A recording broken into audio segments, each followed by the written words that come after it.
declare that carried. Thank you very much. That brings us on to the next item, 4.2 in your agendas. This is the annual plan local board feedback on the draft mayoral proposal. I was probably a little bit remiss not to wish everybody compliments of the season too. So compliments of the season to you, Your Worship, and Deputy Mayor, to all the councillors, all the local board members, to the staff and all the press who are out here in force today. Compliments of the season to you, gentlemen, and of course to all Aucklanders. So the purpose of this item is to provide an overview of local board input on regional consultation content for the annual plan. I think the officers will, in their brief to us shortly, will talk about the need for quite a tight turnaround. Normally this opportunity for local boards feedback would start much earlier, probably September, October. But because of elections, it was all squeezed up. So there were a number of new local board chairs who were kind of under a lot of pressure to try and get their new local board members together to try and give some feedback on that. So I just want to acknowledge that because it makes it very difficult. So, and they have been able to rise to that challenge. They would have liked more time, but that just wasn't possible just because of the reasons given above. And obviously there'd be more opportunity for those local boards to engage with us as a committee in the new year as we go through those official local board feedback and public consultation feedback processes. So Renee and Phoebe, welcome to the table if you're able to give us an outline and take any questions from us. Thank you. Kia ora koutou. In mid-November, local boards received memos on the proposed changes to targeted rates and fees and charges, and on early guidance, the Mayor proposal for the annual plan. The draft proposal was then released on the 1st of December, and between the 2nd and 4th of December, local boards resolved their feedback on the regional consultation items. When making decisions, the governing body has a statutory obligation to consider the views and preferences of the local boards if the decision affects the local boards or the well-being of the communities in the local board area. Key feedback on the proposal for the annual plan, it was generally supported by the majority of local boards. Local boards' feedback on variable rates on the rest of the proposal and the proposed changes to targeted rates and fees and charges. The full resolutions for each local board have been collated and are attached to the report as attachment A. There was also some advocacy, and key points of advocacy were funding or supporting to deliver improved community facilities, including open spaces, sports fields, libraries, community centres, aquatic centres, sports facilities and recreation spaces, new or continued urban regeneration activities in their area, increased support, advice and options in relation to local board funding. This includes improvement to the funding model, targeted rate and revenue advice. After consultation, the boards will be able to present their feedback into the final annual plan in May. Thank you. Thank you, Renee. So just before we go into questions, I'll just we'll just get the recommendation live. So is there somebody that's happy to move this? Thank you, Matt. A second? Yeah, Deputy Mayor. Thank you very much. So questions, Deputy Mayor. Thank you. Thank you very much. Can you confirm that all local boards supported the 7.9% rates rise?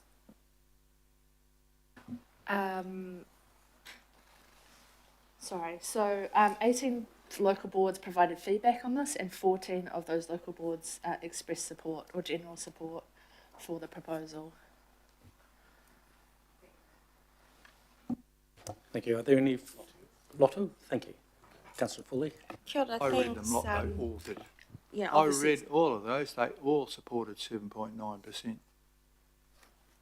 Sorry, I think some also supported with additional conditions and wanted reviews of further parts of the proposal, including the We'll come to the comments. We'll come to the comments section, Your Worship. But I was fielding a question from Councillor Foley. Thank you, Councillor. Yeah, kia ora, sorry folks. Thanks staff for your work, and I know it's 21 local boards, so it's very difficult to collate it all, and I certainly found reading through all of them it was difficult to get a sense of any kind of unanimous feeling across all the 21 local boards. But could you just talk a little bit more about that? Were there any patterns that you saw around things like the fairer funding model and the shortfalls, for example? And you did mention swimming pools and those facilities were an item that was raised across several local boards. So if you could just talk about that a little bit more in more detail. Thank you.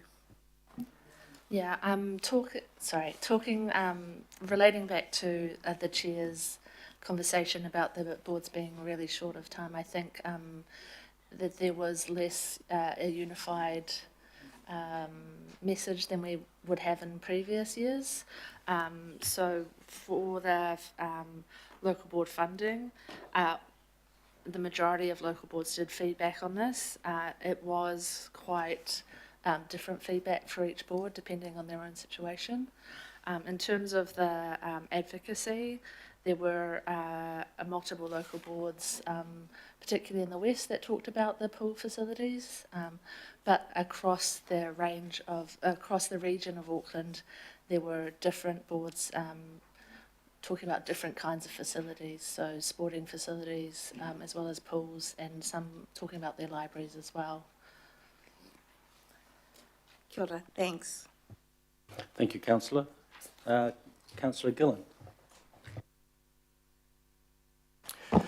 Thank you. I was just wondering if you could tell me, were there any changes made to the mural proposal or anything in front of us due to the feedback that we received from local boards? Sorry, could you repeat your question? Have there been any changes made to the proposal due to the feedback that we have received from local boards? Sorry, I don't have that information on me at the moment. I haven't had a chance to have a look at the updated mayoral proposal. Okay. Then can you just confirm to me, so according to the report, 14, was it, of the local boards supported the additional $6 million for fairer funding, and then a further 4 support extending that to all the local boards that have been affected, is that right?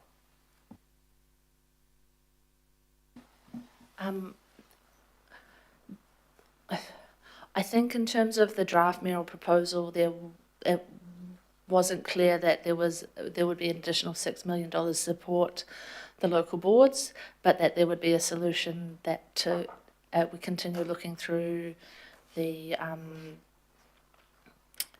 rest of the year leading up to the approval of the annual plan for solutions to close the gap. But those numbers were in support of that proposal.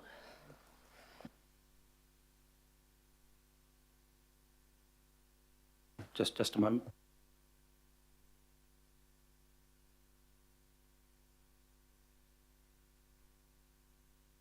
All right, Councillor, I was just getting advice from Mayoral Office here about if they made any modifications, and Tamsin will speak to that when she comes to the table for you.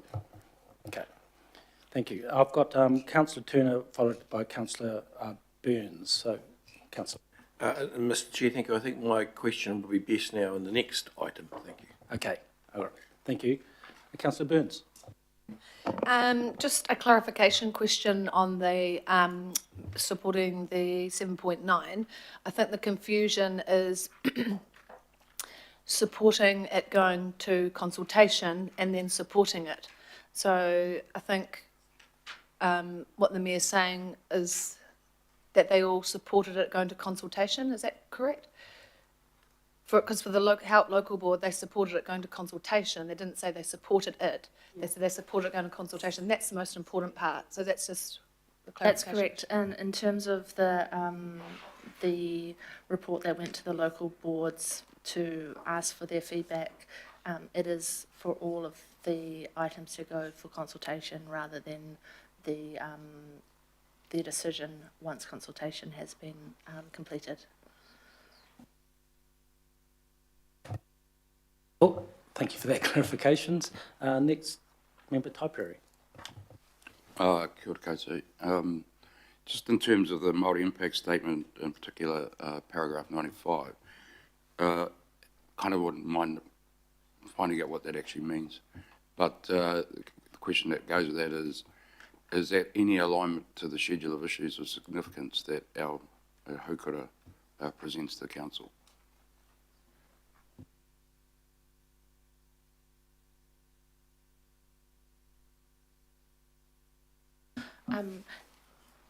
As this is a procedural report and the decisions are on the Budget and Performance Committee, the Māori outcomes and Māori impact statement are more related to the decisions that are made by the committee today, where the feedback from the local boards are related to the Mayor's proposal and the proposal on the fees and charges and rates, and therefore the substantive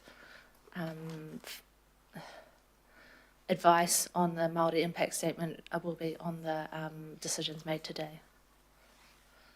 So when it says that the annual plan, including local board agreements, are important tools that enable and can demonstrate the council's responsiveness to Māori, what does that actually mean? I mean, what I think you just said is not really applicable here. It's more into the wider budget. Is that correct? The Mayor's proposal. So the local boards are at the same meeting in the start of December also adopted their local consultation content, which includes the consultation material for their local board agreements, which is the local material. And in that report, that's when they will be able to resolve on their activities that will support Māori outcomes. Thank you for the question. Have Councillor Henderson. Thank you. Just really a very tiny thing, a slight clarification on 91. Just noting Henderson Massey also advocated for new or continuing urban region activities, and they're not listed there. Just want to make sure that's nice and clear. Cool. Thank you. Thanks, Chair. Thank you. Sorry, we must have missed that. Thanks, Shane. Okay, are there any further questions? Yes, thank you, Councillor Watson. Apologies for lateness, Mr Chair. Been sitting out in the harbour there for about an hour with a bloody big cruise boat. But my question goes to the local board feedback with respect of the asset sales, but particularly reserves. There is a commentary here from the Howick local board in terms of the potential sale of residential reserves, which hold a vital role in the livability of the public. And then that's a theme along a slightly different line that's picked up by the Kaipatiki local board, concerned about proposals to rezone reserves with the intention of enabling asset sales. So my question was, given how little we know about this proposal other than sort of vague references to rezoning reserves and disposing of reserves, and I think in one example out in the southeast, what sort of detail were local boards given in respect of those proposals in the mayoral statement, like beyond that kind of vague general statement of intent? Or what details were they given to actually inform them? Because it surprises me there's not more local boards that are picking up on the concerns that those two local boards have articulated. As part of this, as part of the report that went to local boards, the attachments were the draft mayoral proposal and the staff advice related to that, and that was the advice that they were given in this instance. Okay, so I saw the mayoral proposal. That wasn't too illuminating. It's a general proposal. It doesn't get down into detail. As far as the staff advice goes, were they given any examples, for instance, of such type reserves in their own area that might fall under the auspices of this proposal? I would have to defer to the staff that gave that advice, unfortunately. Okay. So, Mr Chair, I mean, especially in light of the huge intensification that's envisaged via this plan change and the pivotal role of reserves in terms of providing open space and all the benefits that go with that, I'm just curious to know what will be the explanatory notes or the follow-up in the consultation material. Are we going to have examples, or are we just going to fly on the the one reference to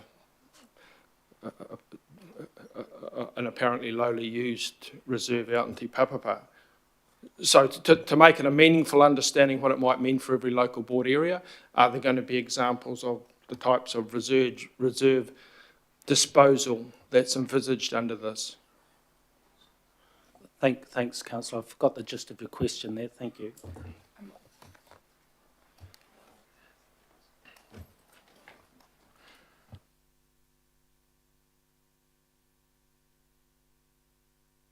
All right, John. So the Chief of Staff and Mayoral Office will speak to that when she comes up to the table to answer your question for you. Thank you.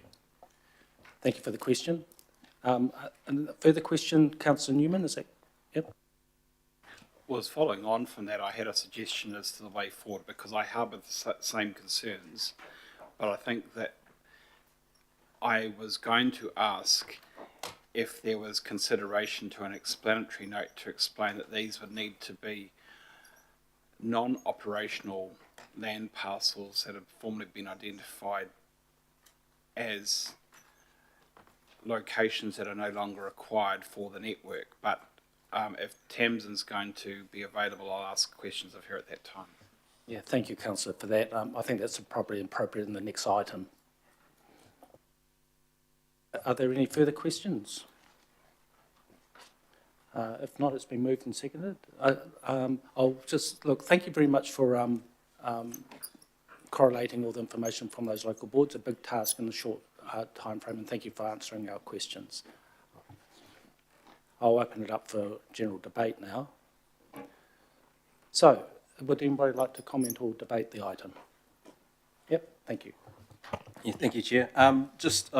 John, with respect to that, I know local boards have been going through an exercise, or the Manarewa local board, over the last 12 months within an optimisation plan, identifying low use or land parcels that are no good for use.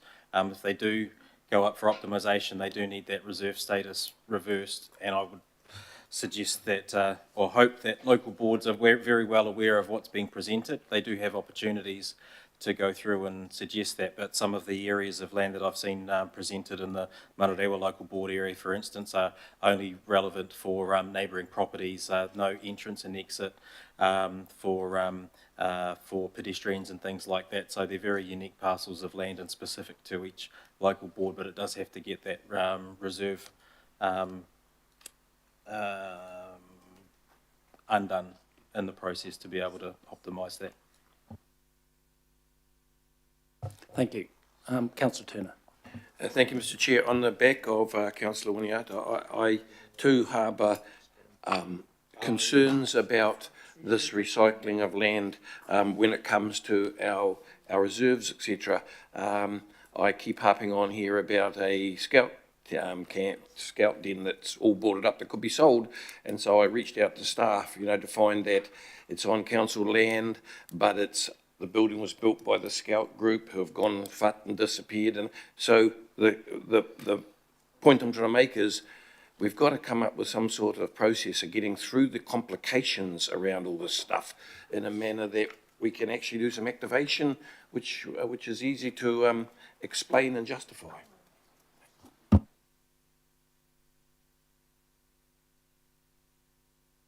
Yeah, thank you. Those comments were heard, Councillor. Just check for you, for the Chief Executive. Any further comments? There being none, okay. Welcome, Mike. There being none, I'll put the motion. All those in favour? My apologies for lateness, Mr. Chair. The ferry was held up by a cruise ship berthing. There are 3 cruise ships in the harbour. A gentleman complained to me about it, one of the passengers, and I thought, well, worse things happen at sea, but then halfway up I looked at the time and realised it was going to be quite late.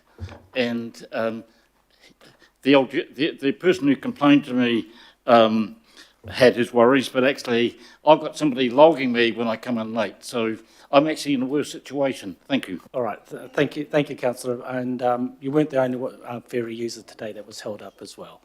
But okay, look, I was just putting that motion. I was just about to call for all those in favour, please to say aye. Aye. Any against? Any abstentions? I declare that motion carried. Thank you. Now, we'll move on to the next item, 4.3, which is the mayoral proposal. Basically, what we're looking for